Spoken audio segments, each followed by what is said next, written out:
अस्सलाम वालेकुम व्यूअर्स, मैं हूं आपका होस्ट अब्दुर्रहमान। आज डिस्कस करेंगे ग्वादर शहर और ग्वादर पोर्ट को सोलर पर मुंतकिल करने का फैसला किया गया है।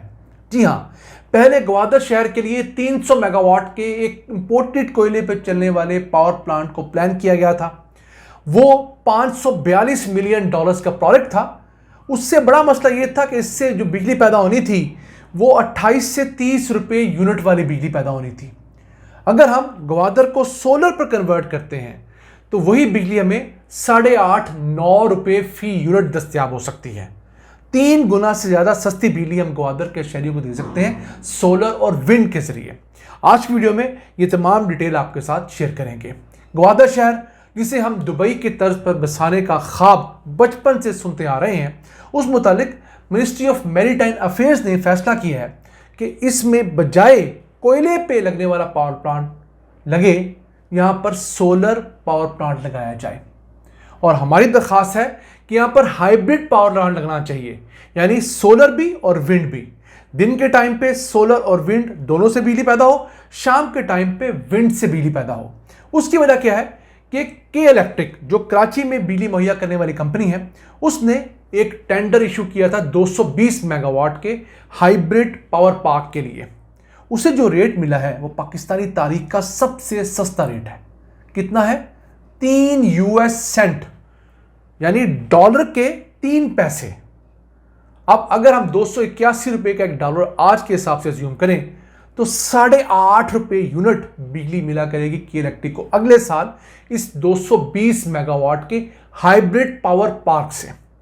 इसमें 150 मेगावाट का विंड एनर्जी का पावर पार्क है, यानी कि टर्बाइन 150 मेगावाट की लगेंगी, नीचे सोलर पैनल लगेंगे 70 मेगावाट के। दिन के वक्त ज्यादा बिजली पैदा होगी, शाम के वक्त भी यहां से बिजली पैदा होगी। तो कितना अच्छा है कि हम जब प्लान कर ही रहे हैं ग्वादर के लिए तो रिन्यूएबल एनर्जी प्लान करें। वैसे भी दुनिया भर में साहिली इलाके जो होते हैं वो सोलर के साथ विंड के लिए आइडियल होते हैं। और बलूचिस्तान की जो साहिली पट्टी तकरीबन 770 किलोमीटर तवील है, वहां तो बहुत बड़ा पोटेंशियल है विंड का। अगर हम पूरे पाकिस्तान में हवा से बिजली पैदा करना चाहें तो अल्लाह ताला ने 3.5 लाख मेगावाट का पोटेंशियल रखा हुआ है। अभी हम सिर्फ 1845 मेगावाट पैदा करते हैं। और अगर हम सिर्फ बलूचिस्तान के सूबे की बात करें तो इस सूबे में 1,46,000 मेगावाट बिजली ऐसी है जो हवा से पैदा की जा सकती है।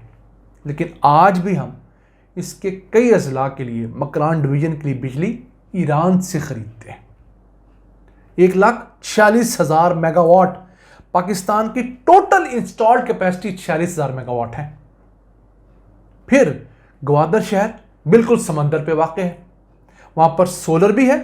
साल के 365 में से कम 330 दिन वहां पर अच्छी खासी धूप होती है। और वैसे बलूचिस्तान दुनिया के हाईएस्ट रेडिएशन जोन में आता है, जहां सूरज बहुत ज्यादा अपनी रेडिएशन देता है।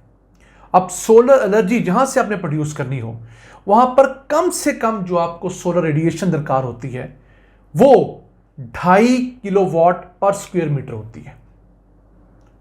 बलूचिस्तान में ये 6 से 8 किलोवाट पर स्क्वायर मीटर है, यानी जितनी कम से कम होनी चाहिए उससे 3 गुना ज्यादा है। तो बलूचिस्तान में 12 लाख मेगावाट बिजली जो है वो सोलर से पैदा की जा सकती है। 1,46,000 विंड से, 12 लाख मेगावाट सोलर से। ग्वादर भी इसमें शामिल है।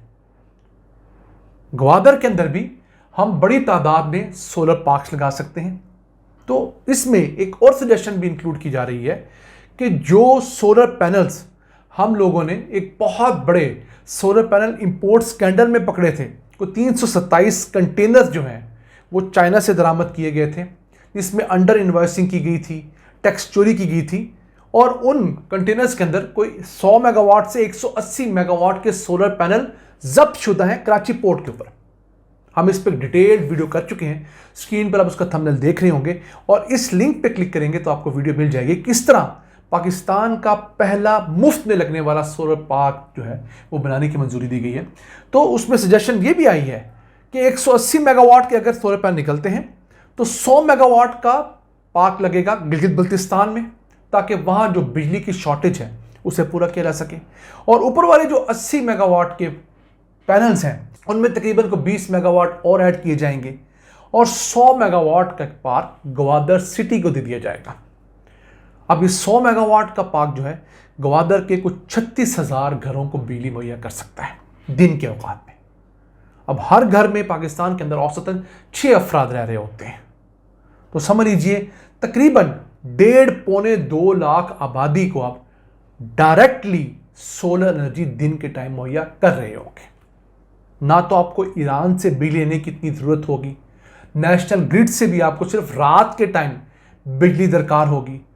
ये पकड़े गए सोलर पैनल्स करेंगे तो सोलर पैनल्स की कॉस्ट भी आपकी नहीं आएगी। ज़मीन वैसे ही पाकिस्तान भर में रियासत के पास वाफर है, तो ये हमारे लिए एक विन विन सिचुएशन है।